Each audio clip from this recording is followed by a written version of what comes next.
What's going on, ladies and gentlemen? Ladies and gentlemen, franchise here representing one half of the GOW. Just giving my take and my thoughts on this year's 2025 Royal Rumble PLE.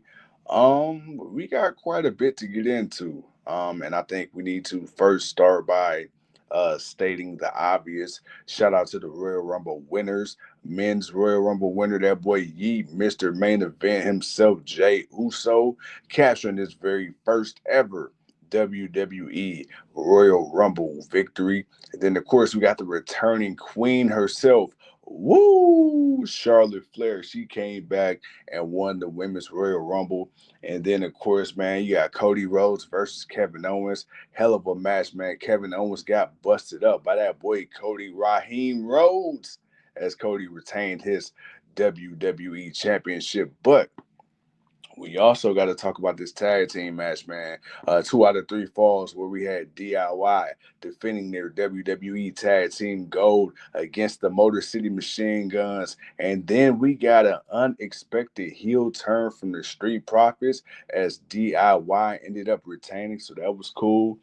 Um, Now that we got that out the way, one of the things I would like to address is let's talk Jey Uso for a minute. First of all, very, very star-studded Royal Rumble on both sides. We knew that. We knew this was coming. We knew this was happening. Lucas Oil Stadium, Indianapolis, Indiana. They say 70,000 plus. I believe the graphic on the WWE post-show press conference, I believe it touted like 65 and some change. But it's pro wrestling. Everybody be capping. So it is what it is. A huge crowd nonetheless. You can't take that away from anybody. The one thing that really kind of annoys me, and again, this is franchise speaking here,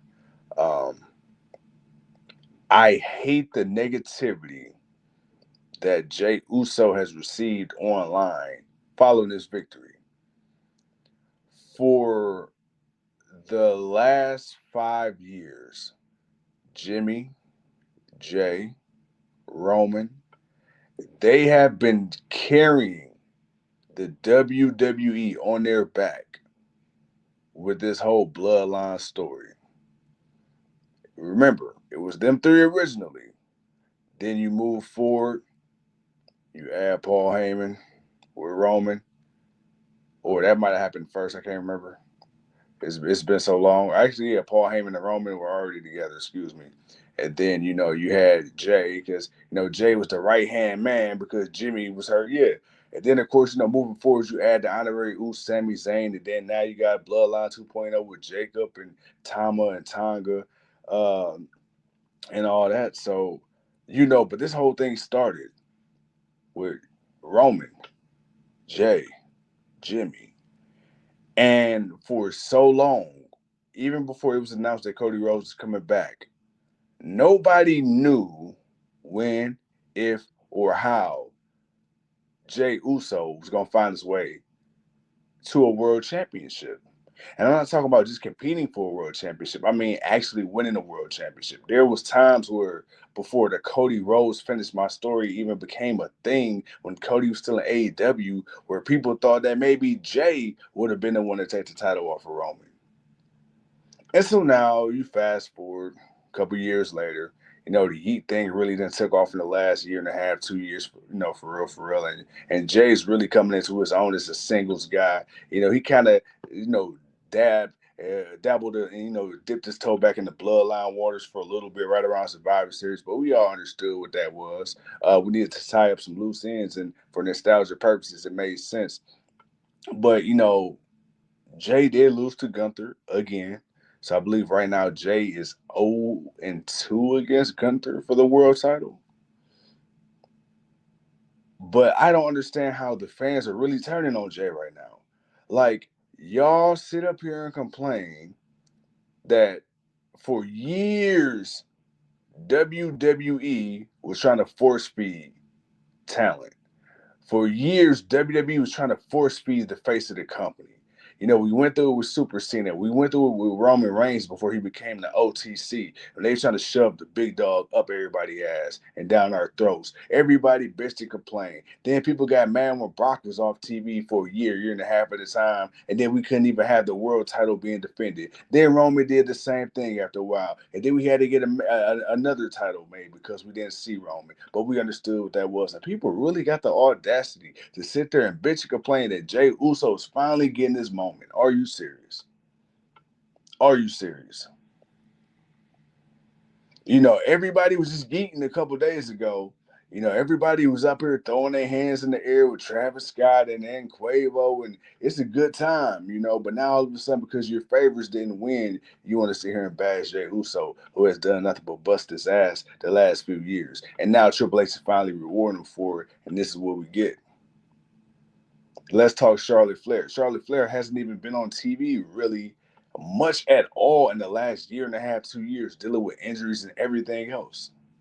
And now we got people bitching and complaining, oh, Charlotte's come back. Same old, same old. Look, I was that kind of fan once upon a time when it came to Charlotte. I've said this a million times on the podcast. I have not always been a Charlotte Flair supporter.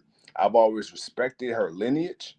I've always respected what she stood for. I've always respected her athleticism. But yeah, I was not always a fan. It is what it is. But just because I wasn't always a fan doesn't mean I can't put that aside and appreciate the body of work she's laid down. Here's the thing. Anytime you put Charlotte in the ring with anybody, instant main event. Instant. Even if it ain't the main event on paper, it can be a main event. So right now, you got Tiffany Stratton, you got Rhea Ripley. Charlotte's got history with both, especially with Rhea. But Rhea's the champ right now. And she's kind of doing her own thing. I don't think you need to run it back with Rhea and Charlotte. But Tiffany Stratton is like Charlotte 2.0 in the best way possible. Beautiful, athletic. She's got the look. Hey, y'all know what look I'm talking about. Let's be real. Y'all know. Hey, y'all know. And win, lose, or draw, Tiffany Stratton versus Charlotte Flair does nothing but elevate Tiffany. Like, look at the roster of women that we had when the Four Horsewomen first got called up. And it was great then. Oh, it was great. You got Sasha, Bayley, Charlotte, Becky. Then you got Shayna and Io coming in a little down the line. You got Asuka. You got Raquel Rodriguez. Bro, it's some fire. But look at what we got now. Last Legends, the Jada Parkers, the Jakara Jacksons, the Fallon Henleys, the JC James, the Gigi Dolans, the Shotzi's, the Mia Yims, and Michin, she's been around for a while, but she's really kind of getting that respect put on her name. Chelsea Green whooping ass, Piper Niven doing her thing, doing her 1-2, Roxanne Perez doing her 1-2, Stephanie Vacquier, Julia Delta. We have so much to work with, and that's just the tip of the iceberg. And people want to sit here and complain like, I don't understand. I'm not saying Triple H is perfect. Not at all. Not at all. I will admit it's a lot better than Vince, but he still does some Vince shit when it comes to booking. And that includes lack of follow-through on certain storylines. That includes lack of being able to push certain characters and certain talent, if you will. Like Shinsuke Nakamura, what the fuck? Ain't he like the U.S. champion? Or was? At this point, I can't even remember. It's like they do this start-stop thing with Shinsuke, and I'm like, bro, what the hell? A lot of people were expecting AJ Lee to come back. I will admit, for the first time ever, I got suckered into the hype. CM Punk did a great job of, kind of playing into it and not playing into it, but that was what it was. John Cena, he's come back. He's declared that he winning number 17 is what is best for business. And like you said, man, for the last 23 years, he's been nothing but an outstanding ambassador and servant of the WWE. I saw a rumor online that Triple H said John Cena's earned the right to call this shot. If he wants to go into the Elimination Chamber, ain't no qualifying. Man, you want in, you got in. This is the last time we're going to see Cena at each of these events. So last Chamber, last Rumble, last Mania, last Survivor Series, last SummerSlam, and whatever the hell else they decided to throw on the calendar. And then let's talk about the Women's Royal Rumble. Trish Stratus. 100% satisfaction guaranteed. I swear, it's like this woman does not age. Love the outfit, man. And oh my, so when she first came into the WWE, Jada Parker, she got a huge pop. But let's talk about that Alexa Bliss, because the news and rumors and the rumor mill was running rampant that WWE and Alexa Bliss were far apart on the deal. And I don't know if that's true or not, but shit, man, it looked like they came to an agreement. To me, she came out with the new music, still sporting that Harley Quinn slash Fiend uh attire, which I love. Shout out to her. Shout out to Bray. Rest in peace, Bray. We had Lash Legend, who had a strong showing. And shout out, man, to the moment. There was a moment in the match, and I'm trying to remember this off the top of my head. You got Bianca, you got Lash, you got, who else was it? Naomi, I believe. And I think there was one more person, maybe Jada Parker. And they were all in the ring. I believe that was the four. I could be wrong. And then you had Chelsea Green kind of stepping in, and then there's kind of like an inside joke type deal where, if you know, you know. But that was cool, man. That was cool. I thoroughly enjoyed that match. Jordynne Grace came in and absolutely killed it. Roxanne Perez, my girl, the two-time NXT Women's Champion, she came in and killed it. Like, I thoroughly enjoyed that. Speaking of surprises, you can look, but you can't touch. We had Nikki Bella. She came in. She did her thing. Shout out to Nikki. And also, speaking of surprises, say his name, he shall appear. TNA World Champion, that boy Joe Hendry, who over the last year or so in WWE has been making waves as a TNA superstar. And even though that man has a TNA World title now, I definitely believe sooner rather than later he will be an official member of the WWE roster. So we got that. But overall, I enjoyed it. I know a lot of people like, dude, 4 matches, really? I actually like the condensed match card. I don't feel like you need to have 20 matches every PLE. Save that for the Royal Rumble. I mean, excuse me, save that for WrestleMania. You got 2 nights. Royal Rumble, Survivor Series, get right to the point. Royal Rumble, you already know. Every 2 minutes, 30 superstars. You at least doing an hour at minimum. And then you're gonna do more than an hour because of entrance time. And then you gotta actually have them fight a little bit and set up stories and moments. So, that's already 2.5, 2 hours and 40 minutes, just on Rumble matches alone. So yeah, of course you're not gonna get 10 matches. Yes, whatever.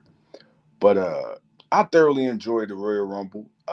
There were certain decisions and situations where I kind of looked at like, scratching my head. But overall, I thought it was solid, man. I thought it was solid. I'm not gonna nitpick too much. I enjoyed it. The thing that really kind of annoyed me, Charlotte doesn't really surprise me because Charlotte is who she is. It's like John Cena. It's like Patrick Mahomes, Tom Brady. Uh, People are going to love you and people are not going to love you, and especially when you win so much and it almost seems handed to you, whether that's true or not. People are going to have their opinion, but Jey Uso, man, hey, he got it out the mud. You can't say they gave Jey anything. I mean, for years, him and his brother weren't even really on the main card of WrestleManias. They come out in pre-show matches. So, now a year ago, him and his brother was fighting. Now he's going to the main event for a championship opportunity. Hey, only thing I can say is eat. But with that being said, WrestleMania, here we go. We on the road. We got the Royal Rumble out of the way. We got WWE Raw coming to my city, Cleveland, Ohio, Rocket Mortgage Fieldhouse today. And I'm excited to see, man, what we got set up. Jey Uso, Charlotte Flair, reportedly both supposed to be at Raw. Alexa Bliss supposed to be at Raw. I'm sure you're going to get Nikki Bella. I don't know if we're going to get John Cena. I think John Cena stated that he's going to be back filming until the next PLE, which that does kind of bum me out because we were under the impression that he's supposed to be a full-time superstar now. But hey, it is what it is, man. Hey, get what you can, when you can, how you can. But with that being said, ladies and gentlemen, thank you once again for tuning in to another episode of the GOW. This is the franchise. On behalf of my partner King Two Code, man, thank you as always. Make sure to tune in to the Monday night block party tonight, about 10:30 Eastern Standard Time. We're gonna be on YouTube, Facebook, Twitch, Twitter, Spotify, Apple Podcasts, or wherever you get your podcast content. So however the hell you're listening to this, just go ahead and either watch the video format or the audio format. But we look forward to seeing you either which way. With that being said, if you go to the Generational Wrestling Podcast YouTube channel, go ahead, click the playlist tab, and go check out our interviews with some of the greats like DDP, Jordynne Grace, JTG, Eric Bischoff, and so many more. But with that being said, until next time, we'll see you when we see you. Peace.